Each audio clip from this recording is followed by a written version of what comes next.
Hoje é terça-feira, dia 28 de agosto de 2018 e claro, tô aqui no Cocatec, seu programa mais que diário sobre tecnologia e no episódio de hoje, CRLVE, acesso total, comandos AT e muito mais.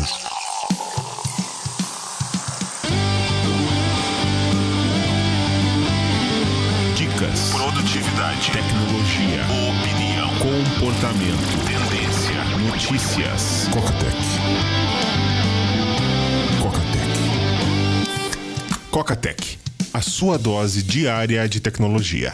Apresentação: Gustavo Faria. Estão chamando de mensalinho no Twitter. Sobre o mensalinho no Twitter, ele fere, sim, a lei, mas a lei eleitoral. O que aconteceu da galera recebendo grana pra falar de candidato é proibido. Se fosse antes do dia 16, não pegava nada, porque isso não configura crime. Você emitir uma opinião, você fazer um anúncio disfarçando o conteúdo sem falar que é anúncio, isso não configura crime. É antiético, tudo de errado, mas não fere a lei. Esse mensalinho no Twitter, que sim, é errado, mas frente à lei geral, não fere nada, fere a lei eleitoral, que é confusa o negócio. Tem um aplicativo para você fazer denúncias, que é o Pardal. Vou deixar o link aqui nas notas do episódio. Só que esse aplicativo, ele também, entre aspas, não serve de nada, porque você não consegue parar uma campanha agora. Tá acontecendo alguma coisa de errado e tal, você faz a denúncia, mas a penalidade só vem depois, a campanha continua rolando, depois é que é feita a prestação de contas. Até porque, você pode não concordar, mas lei é um combinado, e o que a gente combinou foi isso, depois a gente pode até mudar. Mas hoje o combinado é que existe um risco dos adversários usarem um mecanismo assim para parar a campanha. Então, a campanha continua rolando e depois é que vem a prestação de contas. Mas isso de mensalinho, isso de você receber benefícios e disfarçar a sua opinião como anúncio, isso é a coisa mais antiga que tem. Tem aplicativo que você compartilha as notícias do aplicativo e é remunerado em função desse compartilhamento, do tanto que viraliza esse seu compartilhamento nas redes sociais. Você pode falar o que você quiser, desde que seja positivo. Você não pode falar coisas negativas do candidato, você não pode impulsionar notícias negativas. Agora, coisas positivas podem ser impulsionadas pelo próprio candidato com a devida identificação. Isso aqui é um anúncio. Fora isso, os influencers podem emitir suas opiniões, podem falar o que quiserem, desde que seja uma coisa positiva. Só não pedir voto, pode tudo. Só não pode receber benefício por isso. Não pode receber um chaveirinho. Aliás, não rola distribuição de brindes, camiseta, boné, caneta, chaveiro. Aquela distribuição para a população para promover o candidato também não rola mais. Não é só influencers que não podem receber vantagens. Eleitor também não pode receber benefícios. Vale aquela máxima do usuário educado. Agora aí, na época de fake news, muita gente explorando as pesquisas eleitorais. Tava até falando sobre estatísticas ontem. Vale a pena lembrar que pesquisa eleitoral não é exatamente como a gente entende. Você vê lá aquelas margens de erro. Essa pesquisa daqui tem uma confiabilidade de, 99%. Isso não significa de maneira alguma que representa 99% das vezes o resultado da eleição. Ela quer dizer que se você realizar essa pesquisa 10 mil vezes, em 99% das vezes você vai ter o mesmo resultado. A pesquisa eleitoral é extremamente dinâmica, é muito mais para você comparar as pesquisas, ver quem tá crescendo, quem tá diminuindo e meio que projetar isso nas eleições do que propriamente uma fotografia estática de como vai ser no dia das eleições. A Coca mais reflete o momento. Talvez reflita até o momento de, uma semana atrás, 2 semanas atrás, nesse embate de fake news, o WhatsApp publicou uma reportagem de capa. A gente tá muito na internet, a gente é um usuário educado, mas tem muita gente que se informa por jornal, pouquinho, tá? O jornal pouquinho. Mas a televisão é o maior meio de comunicação. Talvez só nos grandes centros que você tem internet num volume considerável. Embora o Piauí, dizem, mensalinho, tem fibra no estado inteiro. Mas você tem esse Brasilzão, a comunicação ainda é feita pela TV, por essa mídia, digamos, offline. O WhatsApp fez um anúncio, página inteira no jornal, falando, olha, a origem, a mensagem encaminhada e é uma fonte desconhecida, você não conhece a origem, desconfia, tem falta de evidências, uma mensagem que tenha um único objetivo de incitar a violência, de te irritar. Se você sai dali irritado, desconfia. Grandes chances de ser uma notícia falsa, grandes chances de estar especificamente escrito, feito dessa maneira para viralizar. Verifica outras fontes e não divulga, não passa pra frente. Eu confesso, Hoje não tô fazendo mais, mas já fazia muito isso. Pegar fake news e mandar para as pessoas só para dar aquela cutucada. Porque, né, nesse Brasilzão de meu Deus, zoeira never ends. E você vê muito da propaganda política rolando por aí. É meme, é essa coisa... Não é fake news a palavra, mas é a tiração de sarro. Usuário educado sempre. Tá vendo? Se bem que o Twitter ele anda filtrando, removeu mais uma penca de contas. Você tá vendo uma hashtag lá no topo, mas quem é que tá promovendo hashtag lá no topo? Tem, às vezes, Indonésia promovendo coisa. Você tem leste europeu promovendo coisas. Vamos combinar que essas regiões não têm lá muito interesse na política brasileira. Assim como a galera aqui de Rio, São Paulo, erroneamente, sim, claro, porque deveria ter interesse pelo nosso Piauí, mas via de regra, a galera aqui não tem interesse pelo Piauí, aí vai e tuita sobre o IDH. Quando que você pesquisou IDH alguma vez? E o cara lá tuitando sobre o IDH do Piauí. Notícias. Coca-Tech.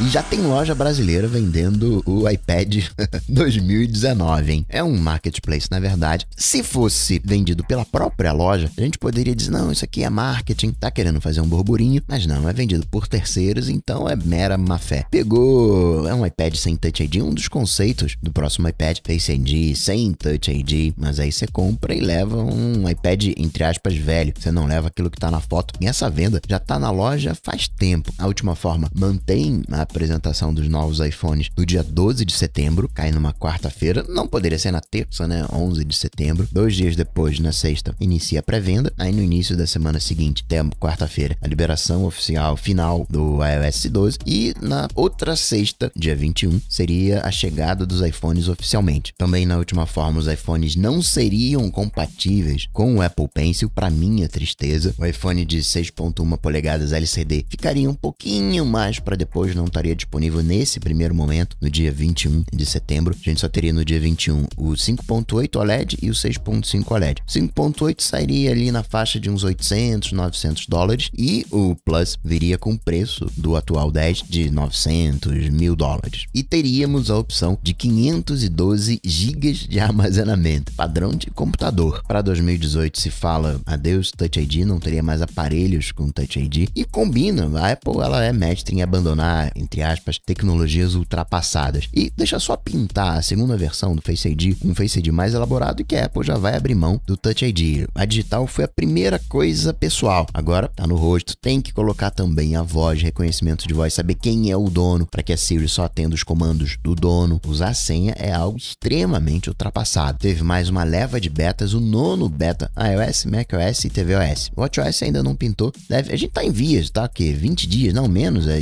15 dias de uma versão final. Nada de novo, são aquelas correçõezinhas, aqueles ajustes. Agora não dá tempo de pintar mais nada de novo. O que tinha que pintar de novo já pintou no meio do ano da WWDC. Pois tem que mostrar essas novidades, né? Preparar o terreno pro macOS, pro iOS. Tem umas coisinhas que mudam. Agora as atualizações do macOS não estão mais na App Store. Você vai buscar atualização pro seu Mac lá do Mojave, não vai ter nada. Esse ano a gente deve ter 3 empresas montando o iPhone: Foxconn, Pegatron e Instron. Primeiro era só Foxconn, depois veio Foxconn com Pegatron, agora Foxconn, Pegatron e Instron. Foxconn é a grande parceira, vai ficar com, digamos, o iPhone clássico de 5.8 polegadas, 80% de 6.5 polegadas. Já a Pegatron fica com 60% dos modelos de entrada de 6.1 polegadas, mais uns 10% do Plus. Já a Instron vai ficar com os outros 10% dos Plus e os 40% restante dos low-end 6.1 polegadas. E qual que é o Dual Chip? Quero saber do Dual Chip. Dual Chip seria pro de 6.5 polegadas, o grandão, e também pro de 6.1 polegadas, mas não para todo mundo, para alguns mercados. Embora o de 5.8 polegadas teria o SIM padrão, um chipzinho, e ainda o eSIM, só que esse não viria ativado. Na ponta dos AirPods, a Pioneer tá com uns AirPods, é o C8. O preço ainda tá preço de AirPods, os AirPods $160. Esse C8 da Pioneer 120. Em contrapartida, a qualidade é ok, mas em contrapartida são 3 horas de música, streaming de música, enquanto nos AirPods são 5, e o case dá outras 6 horas de bateria. Os AirPods fornecem 24 horas. Tá começando a se popularizar, mas ainda não se popularizou de vez. Ainda tem muita, digamos, empresinha para entrar nessa de fone sem fio. A Apple continua quebrando recorde atrás de recorde. Não tem nada que mude esse panorama. Ok, legal, a Huawei agora é a segunda que mais vende de smartphone no mundo. Pegou o segundo lugar, que era da Apple. Agora, Samsung, número 1 com 19% de mercado, Huawei com 13% e Apple em terceiro com 12%. Em quarto vem a Xiaomi com 9%. Coladinho com a Oppo, que tá com 8%. Mas não tem nada no cenário olhando pra frente, não tem nada que a gente olhe e diga, ó, pô, isso aí vai dar errado. Você olha pra frente, você até consegue imaginar alguma coisa dando errado na Tesla. Sei o Elon Musk metendo os pés pelas mãos, fazendo uma besteira. Não é prometer mais e não entregar. Isso ele já faz. Mas comete algum vacilo lá na produção. Inclusive tinha uma ação na justiça por causa da produção do Model 3, mas já foi abandonada. Mas você consegue imaginar alguns cenários. Uber hoje,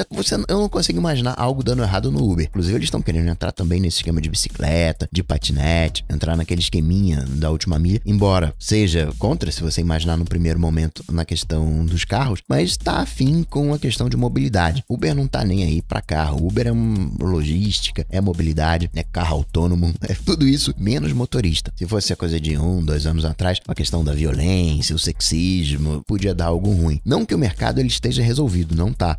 Esse processo que a Uber passou há 2, 3 anos atrás das violências, agora tá nas outras plataformas que estão concorrendo, nos carpool genéricos que comentei ontem. Mas a gente pode dizer que o Uber tá sólido, que a Tesla tá sólida e a Apple muito mais sólida ainda. Pode pintar um novo produto que a Apple não tenha, desbancar a Apple, mas o que vai pintar? Vai pintar um carro autônomo? A Apple tá nessa também, tá de olho no que tá acontecendo. Vai pintar o quê? Vai pintar a realidade virtual? A Apple tem o seu Apple Glass e quando pintar vai, acredita-se, essa é a noção presente no mercado, que vai fazer melhor que todo mundo, que vai fazer de um jeito que agrade, vai fazer do jeito correto, embora com todas as limitações que a gente sabe. Então a Apple tá mega hiper sólida. Microsoft, ela também tá sólida, embora o projeto de realidade virtual dela teoricamente foi arquivado. Pelo que não se sabe, teria sido arquivado, que não é o HoloLens, isso é uma outra iniciativa. Mas um headset de realidade virtual game da Microsoft foi arquivado. Mas a Microsoft que confirmou o Xbox All Access, aquele plano de assinatura que você leva o console, mais o Xbox Live e o Game Pass, 2 anos de assinatura, mas ainda não divulgou os planos para abrir isso para outras partes do mundo, só Estados Unidos. Microsoft está sólida na questão da nuvem, já não é mais Windows, é nuvem inclusive na questão de games. Você olha essa iniciativa, não, assina aqui o meu serviço e leva o console, já não é o hardware, já não é o jogo em si, é a nuvem. Para finalizar essa questão de carros, deixa eu só registrar aqui, táxi autônomo rolando em Tóquio. É teste ainda, os olhos estão nas Olimpíadas, esses grandes eventos acabam oficializando as coisas. E em 2010, na verdade 2009 que o Uber ele foi fundado, nem era Uber, era Ubercab, começou a operar em 2010 e aqui no Brasil a oficialização do Uber, a gente pode dizer que aconteceu na Copa 2014 e tem as Olimpíadas 2020 que deve oficializar a questão do transporte autônomo. Vários players usaria dizer até que carro autônomo hoje virou carne de vaca. Hoje a gente está começando já a olhar aquela galera que desenvolveu o carro autônomo, aqueles, digamos, ponta de lança que estavam desenvolvendo, hoje já estão de olho no carro voador, nessa tecnologia autônoma em terra para o céu, aquela coisa mais Jetsons. O mesmo carinha que venceu o desafio do Pentágono para carros autônomos, que depois foi contratado para o Google fazer a iniciativa Waymo, tá agora olhando para carro voador. Aqui no Brasil tá liberado no Distrito Federal o documento de carro digital, o CRLV digital, o CRLVE. Até o final do ano vai estar disponível para todos os estados, fica junto do aplicativo da carteira de trânsito digital do SERPRO. Vai ficar carteira de motorista junto com o documento do carro ou dos carros, você pode ter mais de um. É bacana que você vai poder compartilhar, talvez o carro seja dirigido por várias pessoas, compartilha o documento, vai ter o QR Code, a autoridade vai poder pesquisar. Entretanto, óbvio que nesse primeiro momento vale a pena você ter a cópia offline também, a cópia em papel, vai que dá algum ruim, que nem a Apple Pay, vai com plástico ainda, é um facilitador o Apple Pay, vai chegar no momento, sei lá, daqui 3 anos, X anos, que você vai poder ir pra rua e pagar só com o celular, mas hoje ainda é arriscado. O que mais de Apple que a gente pode falar? Apple Music chegando no Android Auto, no aplicativo do YouTube, Android ou iOS, você já consegue ver o tanto de tempo que você passa assistindo aos vídeos, não que seja uma coisa que você tenha que se preocupar. Por exemplo, se você olhar aqui o tanto de tempo que eu passo escutando podcast, você vai pensar que esse cara não faz nada.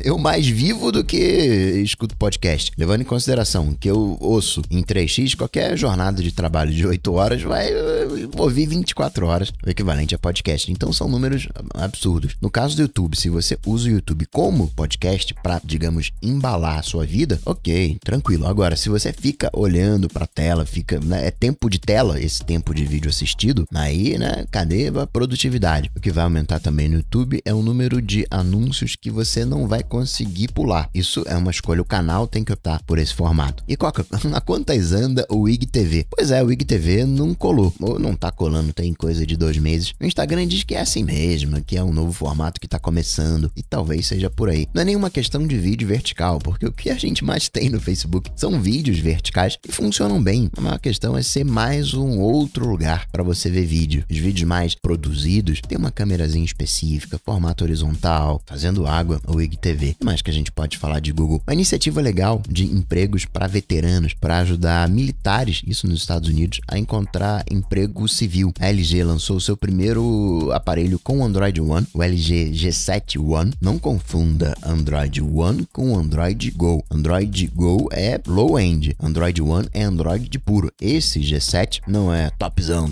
porque tá com o Snapdragon 835, mas é topzera. E para finalizar, registrar mais algumas coisinhas. Atlas Quantum teve dados vazados. Atlas Quantum é uma empresa que trabalha com bitcoins, negociando bitcoins, não como corretora, mas negociando arbitragem, comprando onde está mais barato e vendendo onde está mais caro. E promete para você ganhos fixos. E na regrinha de ouro, aplicando em renda variável com retorno fixo, né, desconfia, mas parece que vem apresentando resultados sólidos. Tem coisa de, agora a gente sabe, 264 mil clientes, porque eles tiveram dados vazados, endereço de e-mail, nome completo, saldo em bitcoins, número de telefone. A gente recebendo ligação, sequestrei aqui fulano, quero tanto em bitcoin. Eles ainda não sabem como rolou esse vazamento. Tirando essa garoteada, parece uma empresa sólida, apesar, né, de estar furando essa regra de ouro. A NegociCoins, essa sim, uma corretora de bitcoins, ganhou um prêmio de Reclame Aqui, topzera Reclame Aqui, recebeu o selo de excelência pelos níveis de atendimento. No Android, acharam uma falha onde você usa, sabe aqueles comandos de descarte, aqueles comandos de modem?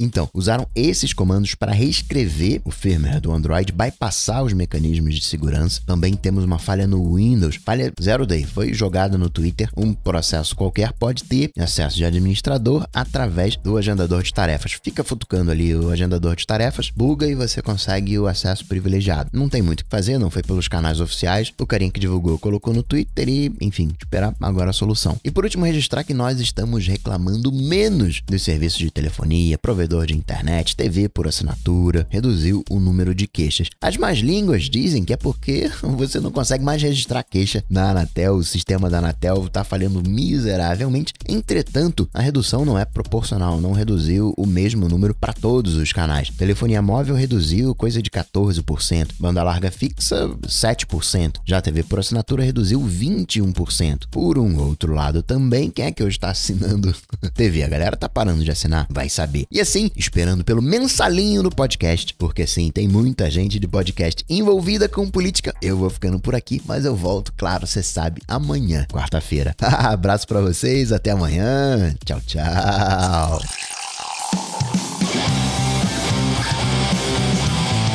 Coca-Tech está presente em todas as redes sociais: YouTube, Facebook, Twitter, Instagram.